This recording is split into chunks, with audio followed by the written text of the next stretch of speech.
Money मंत्रा में हम आगे बढ़ेंगे और अब बारी आती है दर्शकों को शो में शामिल करने की और इस का बेसब्री से इंतजार होता है हमारे दर्शकों को। और आज हमारे शो में आपके तमाम सवालों के जवाब देने के लिए मौजूद है वॉइस इन्वेस्ट एडवाइजर के सीईओ हेमंत उस्तिगी। हेमंत जी, गुड इवनिंग, स्वागत है आपका मनी मंत्रा पर।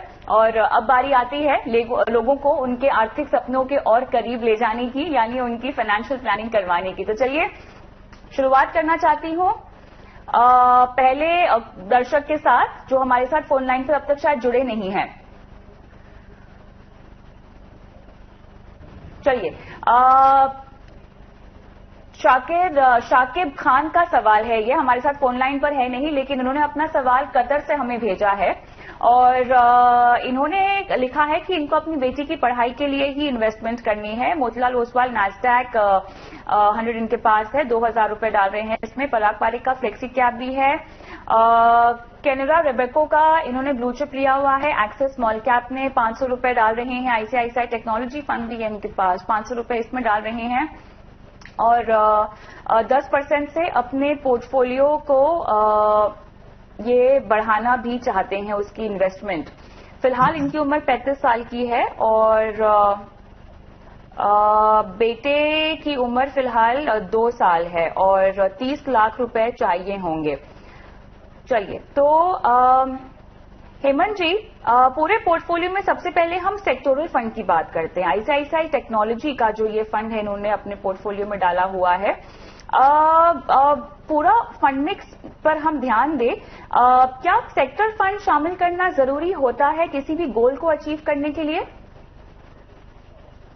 देखिए कविता, अगर हम म्यूचुअल फंड इन्वेस्टमेंट की बात करें तो सबसे इंपॉर्टेंट चीज ये है और सबसे बड़ा एडवांटेज जो है म्यूचुअल फंड में इन्वेस्ट करने का ये है कि आपका जो भी रिस्क प्रोफाइल हो, चाहे आप बिल्कुल नहीं रिस्क लेना चाहते, कम रिस्क लेना चाहते हो, या फिर जितना भी आप डिफाइन कर सकते हो रिस्क, उस रिस्क के हिसाब से आपके पास म्यूचुअल फंड जो है प्रोडक्ट ऑफर करते हैं।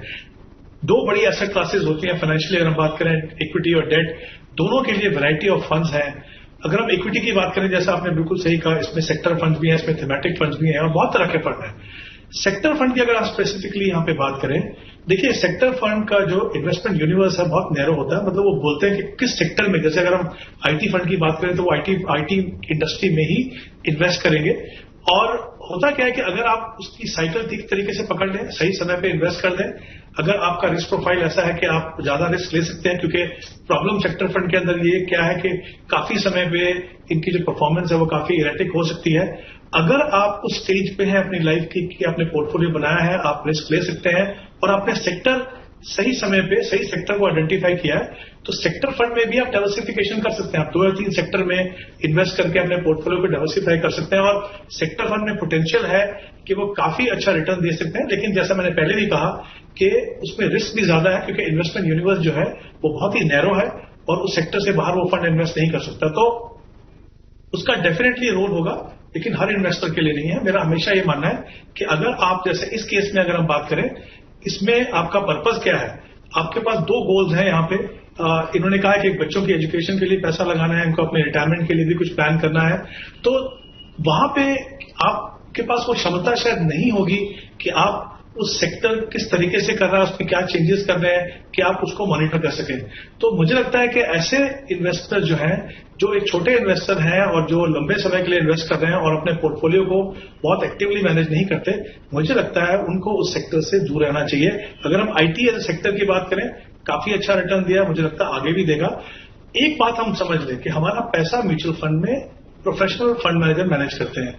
अगर किसी सेक्टर में पोटेंशियल है तो ये आप मान के चलिए कि उस सेक्टर का आपके पोर्टफोलियो में एक्सपोजर अच्छा होगा, क्योंकि हर फंड मैनेजर चाहते हैं कि आपको अच्छा रिटर्न दे। वो कभी देंगे, वो तभी दे सकते हैं जब जिन सेक्टर में पोटेंशियल है उनमें उनका एक्सपोजर हेल्दी एक्सपोजर हो। तो I think as a common investor मुझे लगता है सेक्टर फंड से दूर रहना चाहिए। इस केस में भी देखिए इनके पास 5000 के लिए 5 फंड हैं। एक स्मॉल कैप फंड है, एक इनके पास नैस्डैक फंड है। मतलब 40% पैसा ये अपने हिंदुस्तान से बाहर लगा रहे हैं इस स्टेज पे। मुझे नहीं लगता वो एक सही स्ट्रैटेजी होगी इनके लिए। और एक सेक्टर फंड है, तो मैं ये चाहूंगा कि इस पोर्टफोलियो को थोड़ा सा कंसोलिडेट करें। ये तीनों फंड, इनफैक्ट इनके पास एक पराग पारिक का जो फंड है फ्लेक्सी कैप, उसमें करीब 30% पैसा यूएस मार्केट में ऑलरेडी लग रहा है, तो इनको इंटरनेशनल एक्सपोजर तो ऑलरेडी मिल रहा है। तो 40% पैसा नैस्डैक में लगाने का कुछ मुझे लगता नहीं कि वो एक बहुत ही अच्छा डिसीजन है। तीनों में एसआईपी बंद करें, 1,000 रुपए से अपनी एसआईपी जो है वो पराग पारिक का जो फंड है फ्लेक्सी कैप, वहां पे उसको बढ़ाएं। और दूसरा जो है यूटीआई फ्लेक्सी कैप जैसा एक फंड, वेल डाइवर्सिफाइड फंड अपने पोर्टफोलियो में रखें। अगर मैं कविता इनके गोल पे आऊं, इन्होंने जो टारगेट रखा है 30 लाख का, तो 3,000 रुपए अगर ये इन्वेस्ट करें, 2 साल का बच्चा है इनका, 16 साल में मान के चल रहा हूं कि उनके पास समय है वो कॉर्पस बनाने के लिए, उनके एजुकेशन के लिए। तो 3,000 प्लस उन्होंने कहा, अच्छी बात ये कहा उन्होंने, कमिटेड है कि वो 10% से अपनी एसआईपी का अमाउंट बढ़ाएंगे। तो 3,000 रुपीज की एसआईपी 10% अगर ये हर साल बढ़ाते हैं तो ये 30 लाख का टारगेट जो है अपने 16 साल की जो टाइम होराइजन में उसमें पहुंच पाएंगे। और जो बाकी 2,000 है, जैसे उन्होंने कहा कि इनकी एज 35 ईयर्स है, 25 साल का समय इनके पास रिटायरमेंट के लिए, कॉर्पस बिल्डअप करने के लिए। तो अगर ये कंटिन्यू करते हैं इस प्रोसेस को सिर्फ 2,000 से भी, तो करीब 80 लाख का कॉर्पस बनेगा। शायद वो उनके लिए पर्याप्त नहीं होगा, तो मैं चाहूंगा कि थोड़ा सा इस पर ध्यान दें, समय रहते जैसे जैसे पॉसिबल हो उस इन्वेस्टमेंट को बढ़ाएं। तो इंपॉर्टेंट ये है कि equity as an asset class का एक्सपोजर होना जरूरी है लॉन्ग टर्म में, लेकिन सही कॉम्बिनेशन फंड्स का होना जरूरी है, क्योंकि equity as an asset class aggressive है। अपने पोर्टफोलियो को बहुत ज्यादा एग्रेसिव करने से कोई गारंटी नहीं है कि आपको रिटर्न अच्छा मिले।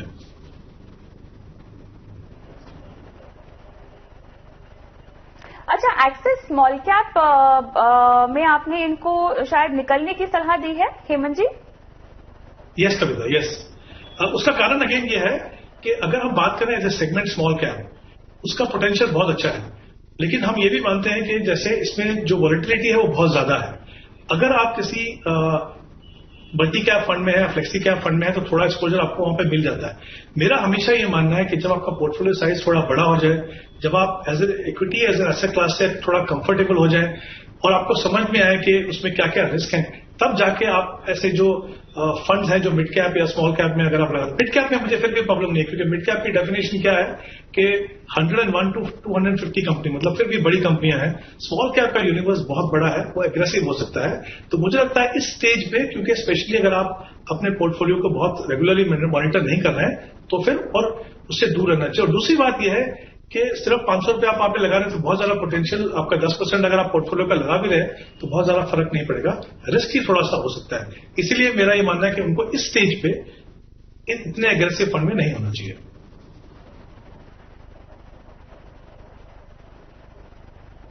हेमंत जी, 2 फ्लेक्सी कैप थीम्स पोर्टफोलियो में रखना कितना सही होगा? देखिए, ये एक इंपॉर्टेंट सवाल है। म्यूचुअल फंड्स के अंदर आपको बहुत सारे वैरायटी ऑफ फंड मिलते हैं, जैसे मैंने पहले कहा, आपको फ्लेक्सी कैप भी मिलते हैं, मल्टी कैप भी मिलते हैं, लार्ज एंड मिड कैप भी मिलते हैं। अब फ्लेक्सी कैप को समझते हैं, फ्लेक्सी कैप है क्या? फ्लेक्सी कैप का मतलब यह है कि म्यूचुअल फंड मैनेजर को एटलीस्ट 65% पैसा जो है वो लार्ज कैप इक्विटी में लगाना है, और बाकी पैसा वो कहीं भी लगा सकते हैं, डेट में या फिर इक्विटी में। अब प्रॉब्लम यह है कि जब आप एक लॉन्ग टर्म पोर्टफोलियो बनाते हैं, जैसे अगर मल्टी कैप की बात करें तो मल्टी कैप में 25% large cap, mid cap, small cap में होना जरूरी है। अगर हम लार्ज और मिड की बात करें तो आपको 35% लार्ज और मिड में होना जरूरी है मिनिमम।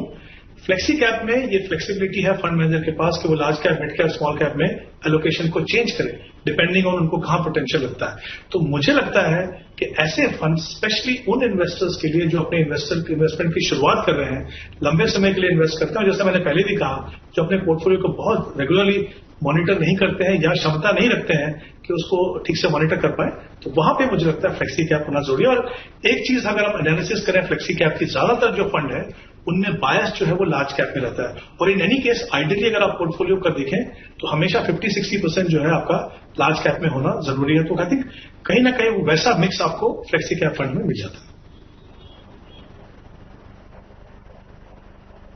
चलिए, तो हमारे साथ शाकिर जी, जिन्होंने कतर से अपना सवाल भेजा है, वो फोन लाइन पर तो नहीं है, लेकिन बहुत बढ़िया तरीके से जिन फंड से आपको निकलना है और जिन नए फंड्स को आपको जोड़ना है, शाकिर जी उसकी जानकारी आपको दे दी है हेमंत जी ने। ये सवाल का जवाब आप अभी तो हमारे से नहीं ले पाए हैं फोन पर, लेकिन हमारे यूट्यूब चैनल पर जाइएगा, प्लेलिस्ट मनी मंत्रा के सारे शोज हैं और आपके भी सवाल का जवाब आपको मिल जाएगा। फिलहाल रुकेंगे छोटे से ब्रेक के लिए, लेकिन हम ब्रेक पर जाएं उससे पहले बताना चाहती हूं आप सभी को कि अपना सवाल आप हमें व्हाट्सएप कर सकते हैं। 9619873567 हमारा नंबर है, और अब की बार अपने सवाल को आप रिकॉर्ड कर यानी अपने फोन के कैमरा में जाइएगा और वहां पर अपना सवाल रिकॉर्ड करके हमें व्हाट्सएप कर दीजिएगा, जो नंबर मैंने आपको अभी बताया है। फिलहाल रुकेंगे एक छोटे से ब्रेक के लिए और ब्रेक के उस पार दर्शकों को शामिल करेंगे एक बार फिर से।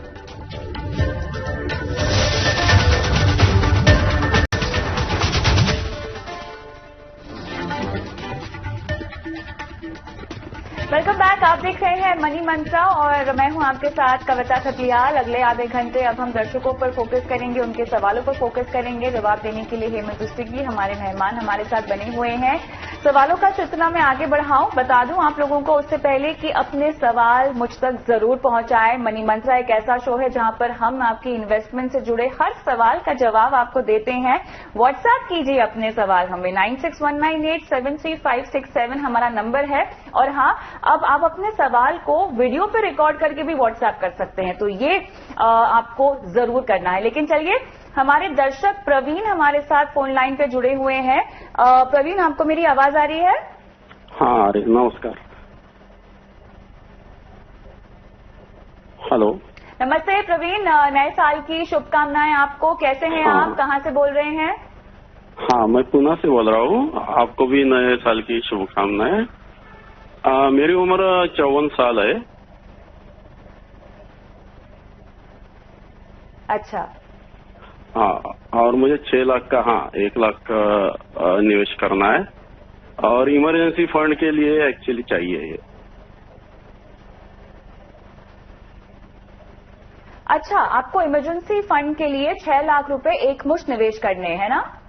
हाँ, इक्विटी क्या म्यूचुअल फंड, ये मेरा सवाल था। और 10 साल का होराइजन रखा है इसके लिए मैंने।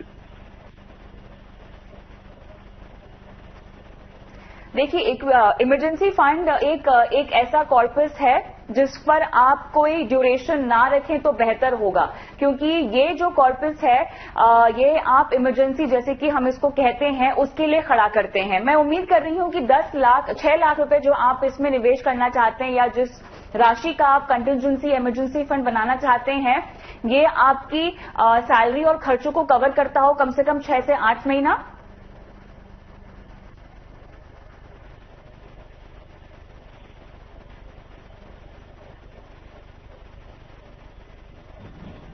छह महीने के लिए होता है। चलिए, मुझे लगता है शायद इनको मेरी आवाज नहीं आई, लेकिन हेमंत जी, एक बहुत ही बढ़िया चीज देखिए यहाँ पर प्रवीण के जरिए हम तमाम दर्शकों को समझाएंगे। इमरजेंसी फंड तो पहली चीज होती है जो आपको फाइनेंशियल प्लानिंग में हम हमेशा कहते हैं कि आपको करनी चाहिए। लेकिन अच्छी बात यहाँ पर यह है कि प्रवीण के जरिए एक बार फिर से हम इमरजेंसी फंड की जो महत्व है उसका, जो मकसद है उसका, और खासतौर से कोविड का माहौल एक बार फिर से हम देख रहे हैं कि सर उठा रहा है ओमिक्रॉन के चलते। एक बार फिर से लोगों में काफी डर है और फाइनेंशियल इंस्टेबिलिटी को लेकर दिक्कतें हैं, सवाल है। तो इमरजेंसी फंड बनाने का बेसिक रूल क्या होता है? कितनी राशि का इमरजेंसी फंड होना चाहिए? क्या क्या उसमें कवर होना चाहिए? कितने महीने तक आपको अगर पैसे ना मिले या फाइनेंशियल इंस्टेबिलिटी के माहौल से आप गुजरे तो आपको इमरजेंसी फंड को कवर करना चाहिए? क्या जवाब होगा? कविता, आई थिंक जैसा कि नाम से पता चलता है, हम कह रहे हैं कि इमरजेंसी फंड, तो बेसिकली उसका पर्पस वही है कि अगर आपको कोई फाइनेंशियल इमरजेंसी आती है तो उसको हैंडल करने के लिए आपके पास पैसा होना चाहिए, लिक्विड फॉर्म में होना चाहिए, ताकि उस अपनी इन्वेस्टमेंट प्रोसेस को बिना डिस्टर्ब किए आप वो पैसे को इस्तेमाल करके उस फाइनेंशियल इमरजेंसी को टैकल कर पाए। आपने बिल्कुल सही कहा, इन्वेस्टमेंट प्रोसेस शुरू करने से पहले हमारा फोकस जो है वो रिस्क मैनेजमेंट पे होना चाहिए। और रिस्क मैनेजमेंट के 2 इंपॉर्टेंट पहलू हैं। एक तरफ तो है इंश्योरेंस, वो लाइफ इंश्योरेंस है और हेल्थ इंश्योरेंस है, और दूसरी तरफ होता है इमरजेंसी फंड। उसका ऑब्जेक्टिव वही है, जैसा मैंने पहले कहा, कि अगर कोई फाइनेंशियल इमरजेंसी आती है तो आप ऐसा नहीं हो कि आप लॉन्ग टर्म का जो पैसा इन्वेस्ट कर रहे हो उसको डिस्टर्ब करके या अपने इन्वेस्टमेंट प्रोसेस को डिस्टर्ब करके वहां से पैसा निकाले। और जैसा आपने बिल्कुल सही कहा, हमने देखा कोविड काल में कितनी इसकी अहमियत है वो लोगों ने देखा, इन्वेस्टर्स ने उसको समझा। काफी सारे इन्वेस्टर्स ऐसे थे जिन्होंने इमरजेंसी फंड बनाया था और उनके लिए शायद कुछ हद तक वो जो भी उनको फाइनेंशियल डिफिकल्टीज फेस करनी पड़ी वो शायद थोड़ा आसान हुआ। काफी इन्वेस्टर्स ऐसे भी थे जिन्होंने बनाया लेकिन वो एडिक्वेट नहीं था। तो जैसा आपने एक सवाल पूछा कि कितना होना चाहिए, तो कम से कम आपके जो एक्सपेंसेस हैं उसका 6 महीने के बराबर का आपका जो कॉर्पस है साइज होना चाहिए। और जब मैं एक्सपेंसेस की बात कर रहा हूं तो मैं सिर्फ हाउस होल्ड एक्सपेंसेस की बात नहीं कर रहा हूं, आपकी जो भी फाइनेंशियल कमिटमेंट हो, चाहे वो आपकी EMI हो या जो भी आपके कमिटमेंट्स हो, उनको आप शामिल करके कम से कम 6 महीने का आप एक इमरजेंसी कॉर्पस बनाएं। तो अपने एक्सपेंसेस को देखिए, अपनी कमिटमेंट को देखिए, उसको 6 से मल्टीप्लाई कीजिए और देखिए कि मिनिमम जो है उतना पैसा आपके पास होना चाहिए। वो प्रायोरिटी बेसिस पे करना इसलिए भी जरूरी है, जैसा मैंने कहा, कि कहीं अपने आप इन्वेस्टमेंट प्रोसेस को आप डिस्टर्ब ना करें। अब दूसरी इंपॉर्टेंट चीज ये है कि जो अब आप अगर एक कॉर्पस बनाते हैं इमरजेंसी फंड का, तो वो अवेलेबल होना चाहिए हमेशा। ऐसा नहीं कि आपने उसको इक्विटी में लगा दिया और पता चला कि मार्केट जो है 10, 15, 20% डाउन है, तो वो पैसा आप इस्तेमाल नहीं कर पाएंगे। आप उसको लिक्विड फॉर्म में कैसे रखेंगे आप उसको? या तो आप शॉर्ट टर्म बैंक डिपॉजिट ले सकते हैं, या आप चाहें तो बैंक में भी रख सकते हैं, या आप चाहें तो म्यूचुअल फंड की जो ऑप्शंस हैं जैसे लिक्विड फंड है वहां पे रख सकते हैं। यहां पे आपकी प्रायोरिटी जो है वो होनी चाहिए लिक्विडिटी, सेफ्टी ऑफ मनी, ना कि रिटर्न। क्योंकि ये जो पैसा आप रख रहे हैं ये अपनी इमरजेंसी को हैंडल करने के लिए रख रहे हैं। ये इन्वेस्टमेंट प्रोसेस का हिस्सा जरूर है, लेकिन वो आपके पोर्टफोलियो में रिटर्न में कंट्रीब्यूट नहीं करता। तो आपका जो फोकस है वो रिटर्न पे ना रह के लिक्विडिटी पे हो, और इस तरह के ऑप्शन में आप रखिए ताकि आपको कोई भी दुविधा आगे अगर कोई परेशानी हो तो उसको आप टैकल कर पाए। ऑलराइट, तो अब मुझे ये बताएं कि प्रवीण को किस तरह से निवेश करना चाहिए। इमरजेंसी फंड क्या जरूरी है कि हम किसी डेट इन्वेस्टमेंट में ही डालें? ये हालांकि कह रहे हैं कि 10 साल का टाइम होराइजन है, लेकिन हेमंत जी, क्या ये सही बात है कि हम इमरजेंसी फंड को भी एक टाइम होराइजन दे दें? और क्या इस निवेश को हम इक्विटी में भी रख सकते हैं, या वो बहुत रिस्की हो जाएगा? आप इमरजेंसी फंड की बात कर रहे हैं जिसको आप अनप्रेडिक्टेबिलिटी के तौर पर भी देख रहे हैं। नहीं, मुझे नहीं लगता है बहुत अच्छा आइडिया है कि आप ये मान के चल रहे हैं कि 10 साल का मेरा गोल है या इमरजेंसी फंड मुझे बनाना है। देखिए, ये तो एक तरीके से परपेचुअल है।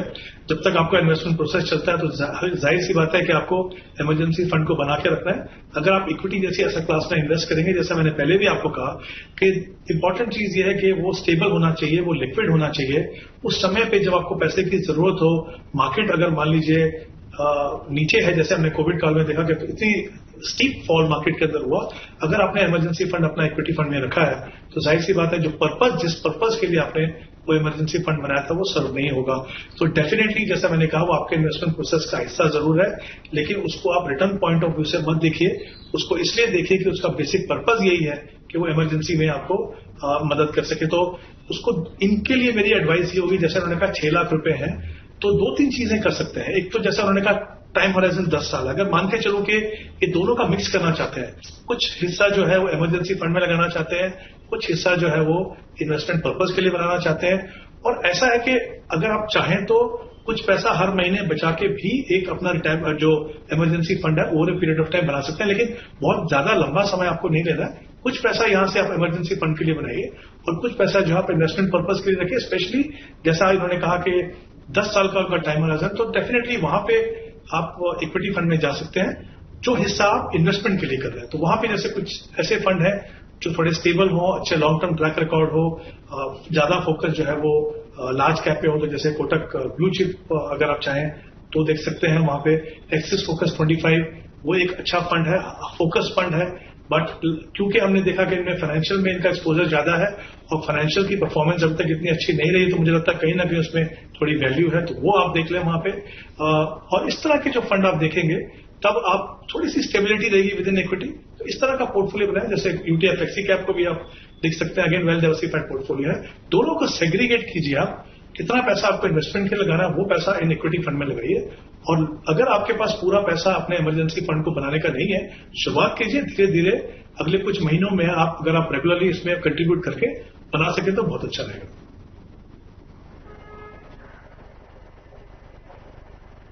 ऑलराइट, चलिए, बहुत बढ़िया तरीके से आपने एक बार फिर से इमरजेंसी फंड का महत्व और मकसद समझाया। उम्मीद करते हैं कि प्रवीण के साथ साथ वो तमाम दर्शक जो कि अब तक सोच ही रहे हों कि कैसे फाइनेंशियली अपने आप को स्टेबल बनाया जाए, एक फाइनेंशियल रणनीति के अलावा एक इमरजेंसी फंड कैसे बनाया जाए, तो आपको भी सवाल का जवाब मिल गया होगा। लेकिन हमारे अगले दर्शक भी हमारे साथ फोन लाइन पर जुड़ गए हैं, हेमंत जी, और ये है रोहित। 30 साल की इनकी उम्र है और इन्हें 2 साल का बच्चा भी है, और ये अपना सवाल हमसे पूछना चाहते हैं।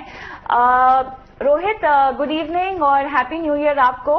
बताएं नए साल में आपने कुछ फाइनेंशियल गोल्स रखे हैं अपने लिए और मनी मंत्रा को सवाल भेजा है, हम आपके नए साल में फाइनेंशियल प्लानिंग की शुरुआत करना चाहते हैं, बताएं सहायता कैसे करें।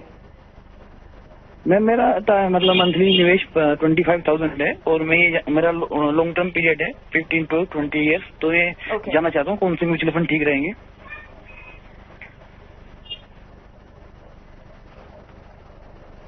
आप मुझे ये बताएं कि अभी तक इससे पहले आपने कहीं इन्वेस्टमेंट नहीं किया है ना? नहीं। ओके, 25,000 हर महीना से आप एसआईपी शुरू करना चाहते हैं और एसआईपी का मतलब आप समझते हैं।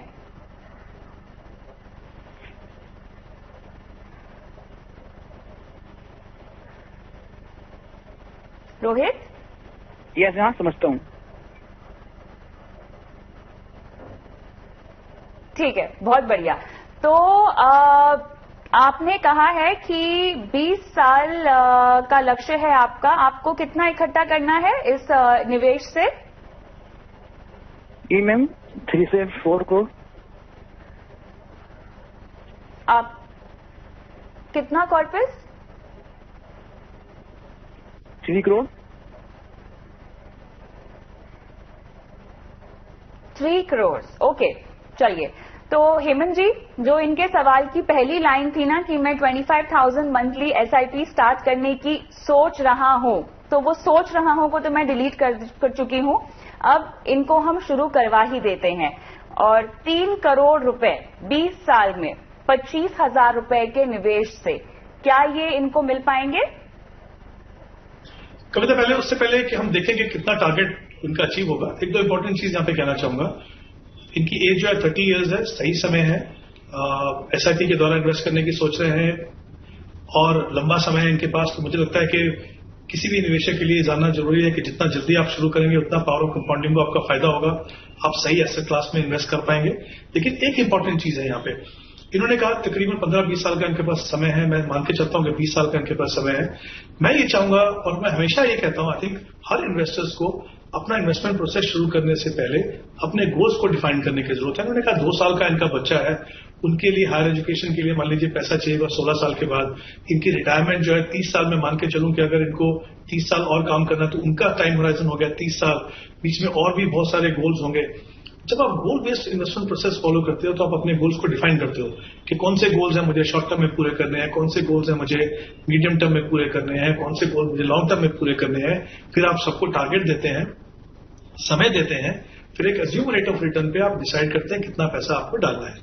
उससे क्या होता है, आपके इन्वेस्टमेंट प्रोसेस को पूरी डायरेक्शन मिलती है, आपको ये समझ में आता है कि मेरे जो गोल्स हैं जो मुझे अचीव करने हैं ओवर द नेक्स्ट 15, 20, 25 ईयर्स, उनके लिए मुझे कितना इन्वेस्टमेंट करना है, आज मैं कितना इन्वेस्ट कर पा रहा हूं, क्या मेरी जो एसेट एलोकेशन है वो बराबर है कि नहीं। तो यहाँ पे एक इंपॉर्टेंट है, मैं चाहूंगा कि ये थोड़ी सी समय लगाएं इसके ऊपर, अपने इन्वेस्टमेंट गोल्स को डिफाइन करें, ताकि जैसा मैंने कहा इनके जो पूरा इन्वेस्टमेंट प्रोसेस है उसको एक डायरेक्शन मिले और सही तरीके से एसेट एलोकेशन बनाएंगे तो आपको रिटर्न भी अच्छा मिलेगा, आपका जो रिस्क और रिटर्न के बीच में जो आपको बैलेंस करना है वो भी आप कर पाएंगे। तो सबसे पहले ये कीजिए।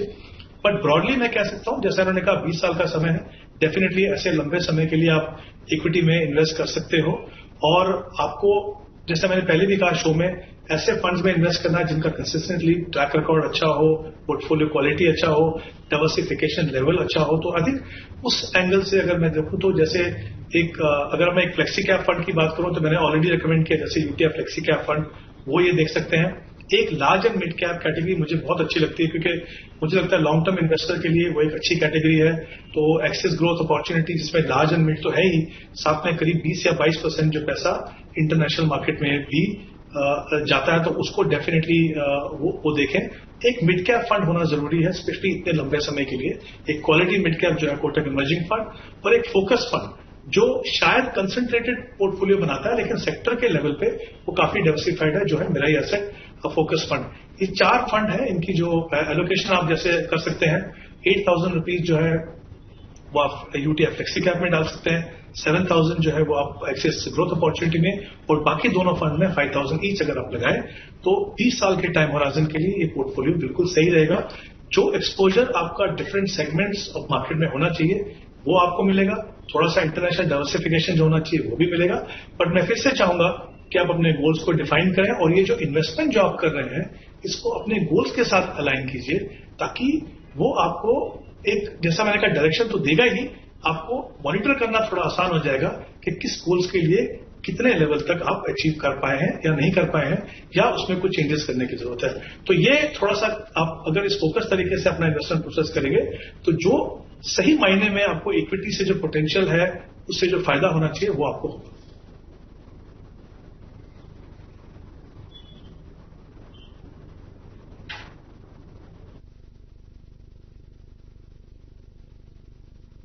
तो यहाँ पर अब आगे बढ़ते हैं और बहुत दर्शकों के सवाल हमें शामिल करने हैं।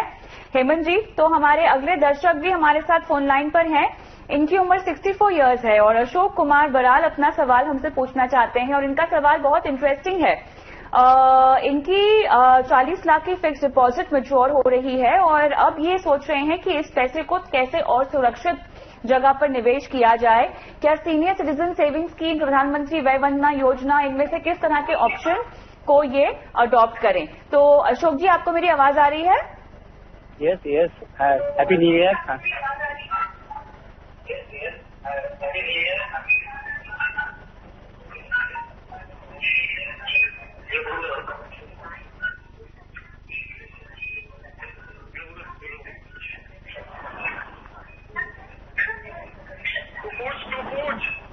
अशोक कुमार जी, आपका जो सवाल है, मुझे ये बताएं कि एफडी कब मैच्योर होने वाली है आपकी? End of 22।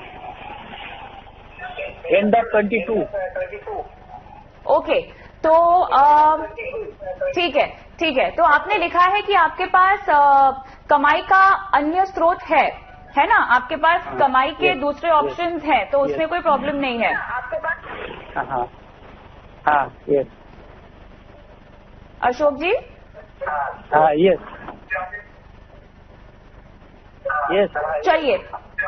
चलिए ठीक है। तो हेमंत जी, इनका सवाल आपके सामने है। बताएं, 40 लाख को जो एफडी मैच्योर हो जाती है, कहां पर ये और निवेश कर सकते हैं? देखिए, इन्होंने दोनों ऑप्शन की बात की, सीनियर सिटीजन सेविंग स्कीम्स और प्रधानमंत्री वय वंदना योजना की बात की। ये उन इन्वेस्टर्स के लिए एक अच्छी ऑप्शन हो सकती है डेफिनेटली, जो नहीं चाहते हैं कि उसमें कुछ रिस्क हो। जो एक फिक्स रिटर्न जो उनको मिलता है वहां पे फिक्स तो नहीं है, इनफैक्ट वो चेंज हो सकता है, बट वहां पे उनको जो रिटर्न मिल रहा है उससे वो खुश है और टैक्सेशन का इतना इश्यूज नहीं है और लॉक पीरियड इन्वेस्टमेंट को थोड़ा लॉक कर सकते हैं। तो ये डेफिनेटली इन जो इन्वेस्टमेंट ऑप्शन की जगह आपके पोर्टफोलियो में है, स्पेशली तब जब आपको रेगुलर इनकम जनरेट करनी हो। बट इन्होंने जैसे कहा, एक दो गोल्स की इन्होंने बात की। एक तो इन्होंने कहा कि इनको पेंशन मिल रही है, इनकी वाइफ भी रिटायर होने वाली है, शायद उनको भी पेंशन अगर मिल रही है, अगर वो पेंशन इनके रेगुलर एक्सपेंसेस को पूरा कवर करता है। और यहां पे मैं कहूंगा कि इन्फ्लेशन को थोड़ा ध्यान रखिए और ये देखिए कि आगे आने वाले सालों में भी आपके एक्सपेंसेस पेंशन से कवर होते हैं कि नहीं। अगर होते हैं या कुछ हद तक आपको थोड़ा सा कवर करना है, तब कुछ पैसा आप इन्वेस्टमेंट ऑप्शन में डाल सकते हैं। बट अदरवाइज, जैसा उन्होंने कहा कि बेटी की शायद हायर एजुकेशन के लिए भी इनको पैसा चाहिए वहां पे, तो फिर मैं चाहूंगा कि म्यूचुअल फंड डेफिनेटली इनके पोर्टफोलियो का हिस्सा होने चाहिए। अब क्योंकि वो लाइफ के इस स्टेज पे है कि बहुत ज्यादा रिस्क तो नहीं ले पाएंगे, लेकिन ये भी इंपॉर्टेंट है कि वो थोड़ी हेल्दी रिटर्न लें। और उसके लिए मुझे लगता है कि जो बैलेंस एडवांटेज फंड जो है म्यूचुअल फंड्स के, जहां पे इक्विटी, आर्बिट्राज और डेट तीनों का मिक्स रहता है।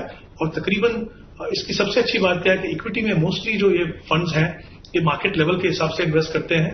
तो जब मार्केट लेवल नीचे होता है तो एलोकेशन थोड़ा बढ़ता है, और जब मार्केट ऊपर चला जाता है, वैल्यूएशन थोड़ी स्ट्रेच हो जाती है, तो इक्विटी का एक्सपोजर जो है कम हो जाता है। तो मुझे लगता है बैलेंस एडवांटेज फंड डेफिनेटली इनके पोर्टफोलियो का हिस्सा होना चाहिए। लेकिन जो प्रोपोर्शन है, कितना पैसा इन दोनों ऑप्शन में लगाएं, कितना पैसा बैलेंस एडवांटेज फंड में लगाएं, वो डिपेंड करेगा उनकी मंथली इनकम की रिक्वायरमेंट के ऊपर, या कितना पैसा उनको ग्रोथ करके अपने जो बेटी है उसके एजुकेशन के लिए लगाना है। तो ये मिक्स होना जरूरी है। प्रपोर्शन कितना होगा, जैसा मैंने कहा, ये इसके ऊपर डिपेंड करेगा। तो इस कैटेगरी में 2-3 फंड मैं इनको रिकमेंड कर रहा हूं, वो डेफिनेटली इसको देख सकते हैं। जैसे कोटक बैलेंस एडवांटेज है, आईसीआईसीआई प्रू बैलेंस एडवांटेज और एबीएसएल बैलेंस एडवांटेज। ये फंड्स, इनका परफॉर्मेंस ट्रैक रिकॉर्ड बहुत अच्छा है। और जैसा मैंने कहा, सबसे अच्छी बात यह है कि फ्लेक्सिबिलिटी है इक्विटी एलोकेशन में, क्योंकि कुछ ना कुछ हिस्सा आपका इक्विटी में होना ही चाहिए अगर आप अपने रिटर्न्स को सुधारना चाहते हैं। और एक अच्छी बात यह है इन फंड्स की कि अगर उनको रेगुलर इनकम की जरूरत पड़े आगे जाके, तो ये ग्रोथ ऑप्शन से सिस्टमैटिक विड्रॉल प्लान के लिए एनरोल करके अपने लिए रेगुलर इनकम भी जनरेट कर सकते हैं। तो आई थिंक काफी फ्लेक्सिबिलिटी है, पोटेंशियल भी अच्छा है, बट प्रोपोर्शन सही चुनना बहुत जरूरी है ताकि वो अपने जरूरत से ज्यादा रिस्क अपने पोर्टफोलियो में ना लें।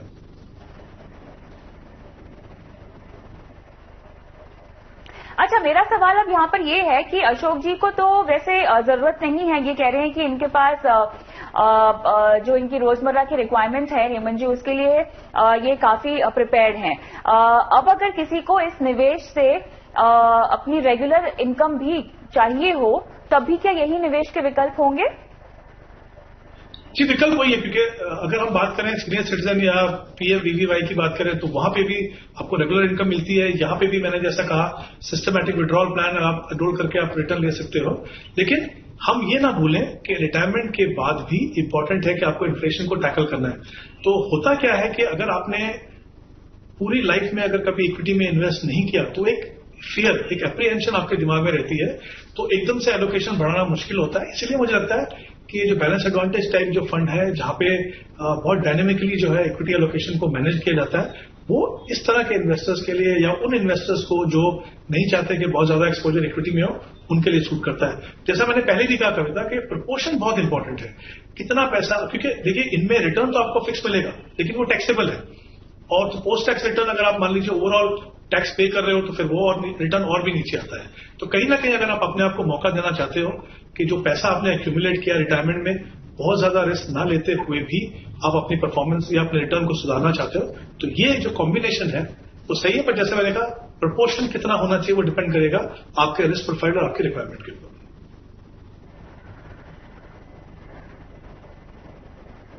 ऑलराइट, तो देखिए इन्वेस्टमेंट स्ट्रैटेजीज और विकल्प का एक बहुत बढ़िया मकसद यहाँ पर ये होता है कि आपको चाहे रिटायरमेंट के पहले पैसे चाहिए हो या बाद में, आपके पास म्यूचुअल फंड के जरिए निवेश करने का हर वो विकल्प मौजूद है, हर वो व्हीकल मौजूद है जहां पर आपकी रिस्क एपेटाइट, आपकी टाइम होराइजन और तमाम बातों को ध्यान में रखते हुए आप इन्वेस्टमेंट स्ट्रैटेजी बना सकते हैं। मेरे ख्याल से इसी नोट के साथ हेमंत जी, आपका बहुत बहुत धन्यवाद। आपने समय निकाला दर्शकों को गाइड किया उनके फाइनेंशियल गोल्स की ओर, और जाते जाते दर्शकों को ये बता दें कि आप अपने सवाल हम तक पहुंचा सकते हैं। देखिए सोशल मीडिया पर तो हम लाइव होते ही हैं, ट्विटर, फेसबुक, यूट्यूब पर, तो अपने सवाल आते हैं तो कमेंट बॉक्स में भी डाल सकते हैं। लेकिन इसके अलावा एक और जरिया है, वो है व्हाट्सएप करने का।